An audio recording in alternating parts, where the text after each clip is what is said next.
ជំរាបសួរពុកម៉ែបងប្អូនទាំងអស់គ្នាថ្ងៃនេះខ្ញុំសូមនាំអារម្មណ៍ពុកម៉ែបងប្អូនទាំងអស់គ្នាទៅមើលទស្សនវិជ្ជានៃចំការរបស់ខ្ញុំដែលមានដូចជាផ្លែខ្នុរហើយនិងក្រូចប៉ុន្តែឥឡូវខ្ញុំសូមបង្ហាញអំពីផ្លែខ្នុរដែលខ្ញុំបានដាំរយៈពេល4ឆ្នាំមកនេះឥឡូវឃើញថាបានឲ្យផ្លែឲ្យផ្ការួចហើយខ្នុរទាំងអស់នេះគឺជាប្រភេទខ្នុរការ៉ុតដែលខ្ញុំទិញពូជពីគេស្រាប់យកមកដាំនិយាយរួមទៅខ្នុរនេះវាជាដំណាំមួយដែលងាយស្រួលដាំមែនតើវាអត់ចាំបាច់ត្រូវការថែទាំអីច្រើនទេគ្រាន់តែយើងដាក់ដាំជីរណ្ដៅវារួចហើយក៏ស្រោចទឹក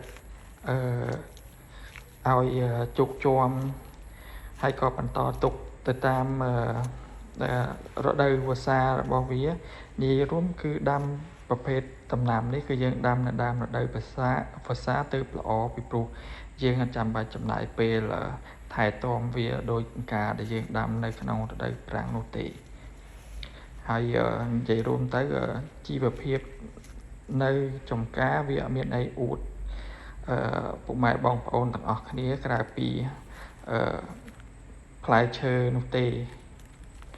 ហើយខ្នុរនេះគឺថាមានចំនួនតែ4ដើមទេប៉ុន្តែគឺថាផ្លែគឺសឹងតែគ្រប់ដើម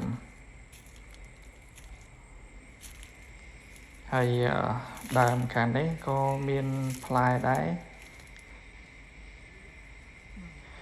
និយាយរួមបើសិនជាខ្នុរនឹងវាប្រៀបដូចជាផ្លែទុរេនមិនដឹងថាសប្បាយចិត្តប៉ុណ្ណាទេពីព្រោះជាយាមដាំទុរេនដែរតែដាំអត់រីកចម្រើនណាវាអត់រស់ដាំវល់តែងាប់អាចថាមកពីខ្វះបច្ចេកទេសឬក៏មិនដឹងតែមិនថ្មីទេ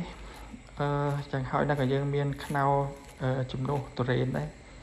ពីព្រោះថាខ្នុរគឺវាចេញផ្លែរហូតឥឡូវនេះខ្ញុំនាំអារម្មណ៍ពុកម៉ែបងប្អូនទៅមើលដើមបន្តទៀតអានេះគឺជាដើមអំពិលទឹក